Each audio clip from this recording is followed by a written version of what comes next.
Hey YouTube, it's me, Turkish Delight.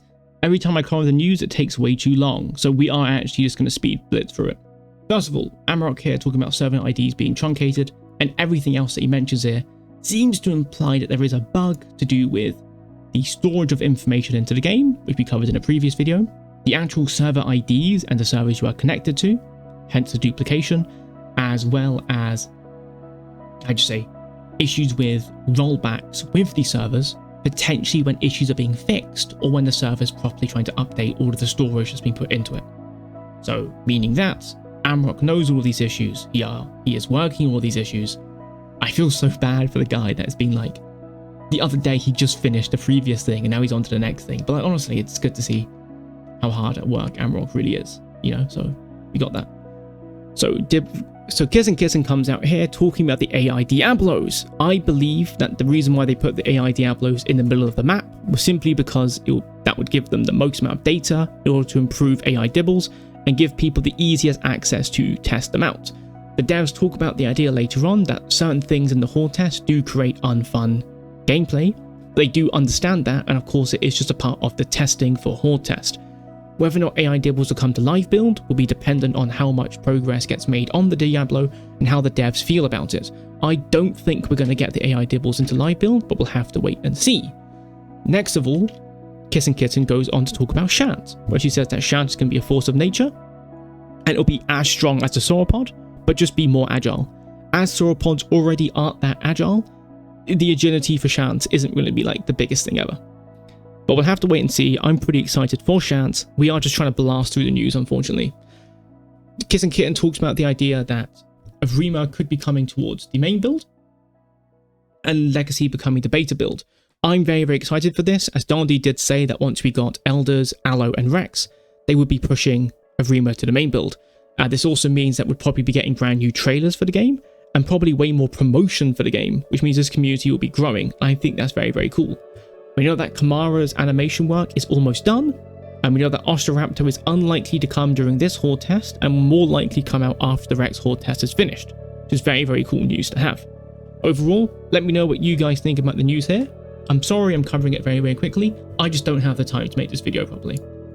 Next, we're going to be talking about all of the Pteranodon changes this time instead of the Allo changes. Of course, Pteranodon now has a brand new Z-turn, which gives you way more agility and is also affected by inertia depending on how fast you are going. I like this change. Second of all, you can sort of dive off of objects instead of using stamina to take off. I like this change. You have the fact that when you reach max speed with Pteranodon and you hold down shift, you will no longer be using up stamina until you turn or your speed changes. This can happen from growth or just from you letting go of shift. Decent change. I've come to grow to like it. I don't mind it as much. You have the fact that the Z-turn as well, way more precise and gives you way more control, and you don't lose as much height with the Z-turn. Before, if you used to use the Z-turn too much, you just drop out of the sky.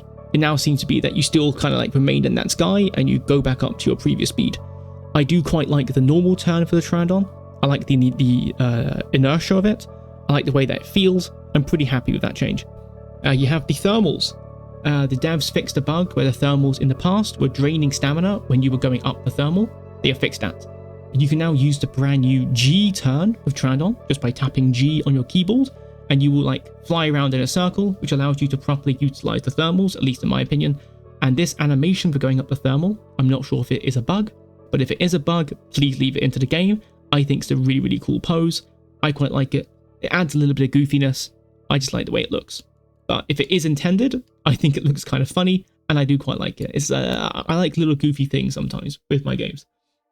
The slowing down animation for the Pteranodon, I think, is pretty good. It lets you know that the Pteranodon is starting to lose speed, which means that you can either tap shift to get back into that max speed for a little bit, or it lets you know to hold shift to try and maintain that top speed. Please let me know in the comment section below if you can confirm whether or not you think the slipstreams are bugged. I, for one, am feeling like they are bugged because it's meant to bring you up to your maximum speed without you using stamina. I didn't feel like I was going at my maximum speed during the slipstream, but maybe it's just me. Furthermore, flying against the slipstream is supposed to slow you down, and it did not feel like I was being slowed down. In fact, it didn't really feel like the slipstreams are doing anything, but maybe it's just me, and I'm just not noticing because I've just gotten so used to holding down shift recently to travel at max speed. So I'm not noticing as much. Of course, you have the new spear fishing mechanic, which you can use on any body of water and mud pools during daytime. And you just hold down right click and it will activate the spear fishing. Then you can let go of right click. And when the fish comes close to you, you can just press left click and take it out. And it will give you a nice chunk of food. And it's a very, very reliable way of you getting hex diet without you needing to find schooling fish. I think this is a very, very good change for Pteranodon. It makes it able to be used way, way better. And of course, the fish that you get and the size of it will change depending on your growth. Next, we have pterodactyls added back into game, which means the Pteranodons can once again use agriculture.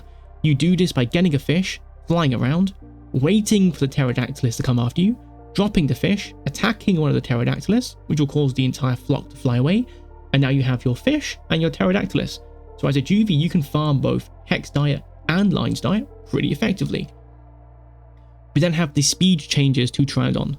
The normal gliding speed, or what I'm now going to refer to as neutral speed for Pteranodon, was decreased slightly.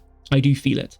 However, your gliding angle seems to have been adjusted, meaning you don't lose as much height per second as you used to do with Pteranodon. However, you glide slower, so it's more or less the same as what it used to be. I personally would quite like the neutral gliding speed to be raised a little bit higher back to where it used to be, just because, you know, it felt quite nice. It feels a bit too slow right now. But the maximum speed Pteranodon can reach is actually faster than what it was before. So the way you actually want to be playing Pteranodon right now is you want to try and gain as much height as you can. I wouldn't recommend blowing all of your stamina. I would say maybe use about 20% of your stamina, given the fact that it takes less stamina to now gain height than it used to. Then either latch onto something or sit down on that thing. You can then take off that object just by walking off of it, or of course by just pressing spacebar if you're latched onto a tree or a rock, and then pressing control slightly to gain your speed, because diving now gives you way more speed faster than holding shift does. So if you want to go fast with Pteranodon, you have to dive, and then you can hold down the shift button to maintain that speed. And as long as you do not turn, and as long as your speed stat does not change, so this applies for juvies becoming adults, I'm fairly sure, and adults becoming seniors, you will be able to maintain the speed and just keep going at that speed.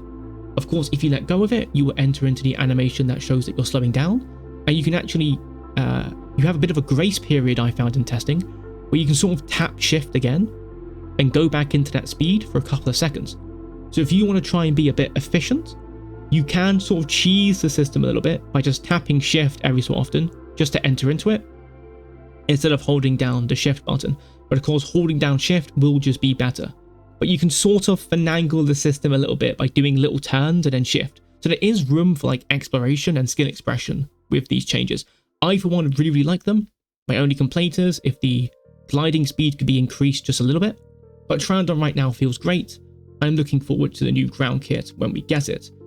Now we have a potential issue, which is Allosaurus's turn rate. I have not noticed this with any of the other dinosaurs in the game during Horde test, but it seems to be that both attacking the Allosaurus and the Allosaurus attacking you seems to have desync. However, given the fact that the ping has been improved so much, I don't actually think this is desync. I think what it is that the Allosaurus's turning rate is not matching the speed of the dinosaur. Because it seems to be that when the Allosaurus does things like alt attack or bite, you actually see that the bite is turning, it feels like the bite is being stretched. The bite animation feels like it's trying to catch up to where the Allosaurus actually is. So I've slowed down these videos. Let me know if you guys kind of see the thing that I'm seeing with the bites and the alt bites, where it looks like the Allosaurus's head is actually pointing where the Allosaurus is actually looking, and the rest of its body is trying to catch up to where it actually is. And it's explain the inconsistency between where the Allo is and where the Allo is able to attack you from. I don't think it is desync though, because you're actually able to bait out the Allosaurus's bite as well as the pounce and get around it, you know? So if it was desync, I'd be being hit even when I was baiting out the attacks. I'm being hit when turning around the Allosaurus. So let me know down below whether or not you think Allo should get a turn rate nerf. I think it should get a turn rate nerf, but in exchange, both Dibble and Allosaurus have their speed increased to 36 and 37 kill almost as an hour respectfully. Whether or not this comes out, or whether or not you guys agree with this opinion, let me know down below. I'd like to hear what you guys have to say. We then have some feedback here given about hitting 100% should not make you become infertile. I understand where people are coming from with the idea that sometimes it feels like you don't have enough time to really nest and enjoy that. But of course, this will be changed once we get into life build or even further into the horde test when the devs actually give us the actual length of time you're going to be elder for. However, I think there's a very, very good reason why we don't have this in the game, and it's to do with the abuse that you can do it with clans. Of course, clans are already going to abuse this anyways, but it sort of prevents infinite abuse. It adds a time limit onto it. And of course, one day in the future, the devs should be looking into creating solutions to sort of prevent mega packing and overpacking. In case you guys don't know, you cannot produce eggs when you are infertile. And something that people are doing right now is they are just having a trike lay down eggs and having their Allos and Rexes eat the eggs to get perfect diet. Like, if you could keep laying eggs even at 100% grown, you could even nest in super powered juvies constantly and then just mass feed them eggs to grow them up. So the clowns would have an even easier time of doing it. But then again, the clowns are already doing this anyways, so it's like, how do we really go about this? I, for one, don't really like the idea of you nesting at 100% grown, because you're just meant to entomb and move on. I don't think the game should be telling you to entomb, but also telling you to nest. I think that's like miscommunication wire there. But I do get it at the same time. It's like people who do want to nest can't really do it. Next, we have some really, really interesting feedback about the cannibalistic mutation. Let me know down below what you guys think about this feedback here and what you would like to do with the cannibalistic mutation. I personally have my own idea of what we should do with the cannibalistic mutation, and the basis of the idea is very, very similar to the top paragraph here. The idea that it just gives carnivores an easy source of food, and it doesn't really create a more interesting idea. You know, it doesn't really go into like what cannibalistic could potentially be and some of the missed opportunities that we have with cannibalism. I do have a separate idea. If you guys would like me to talk about my idea for cannibalism, let me know. I could even make a video talking about how I would rework certain mutations even, as I have quite a lot of thoughts about this after so much time thinking about them. And last but least, we have the idea of Ceratosaurus. We know from a Dondi quote that Ceratosaurus's group limit was increased to 5, because there will be a future dinosaur coming out that would give Cerado a challenge, and so Cerado's group limit was increased to 5. You knew that this dinosaur was going to not only have a group limit of 4, but easily dispatch Cerado and be fast enough to potentially catch Cerado. It doesn't seem like Allo is that dinosaur, but some of the things that Dondi said made it sound like it was Allo. So we'll have to wait and see. Maybe he was referring to baryonyx, we don't know, but we'll find out in the future. Let me know down below what you guys think about this. And of course, we finally have the top comments. One here from Michael Boza, once again showing his face, saying that he really enjoys non-combat dinos that sort of have this very exploration, survival, and PvE heavy experience. I agree as well. I really do like a lot of these dinosaurs that kind of go into the feel of the dinosaur and just allow you to sort of roleplay and live out the life of this creature. I really, really like that. And here we see Extratix talking about how much they love Ostro and how far it's come from Legacy, and that the fact that the Arima Ostro might really be able to knock it out of the park and give a really, really cool experience, which I agree with as well. I'm really looking forward to Ostro, and it might actually beat out Beppy for what I think was the best implemented dinosaur in the game, which I might talk about at some point in the future. Now, I unfortunately have to go. I'm very, very busy. I'll let you guys know on Monday what I've been up to, but until then, I hope you guys have enjoyed your weekend. I'll be seeing you guys next week. Goodbye.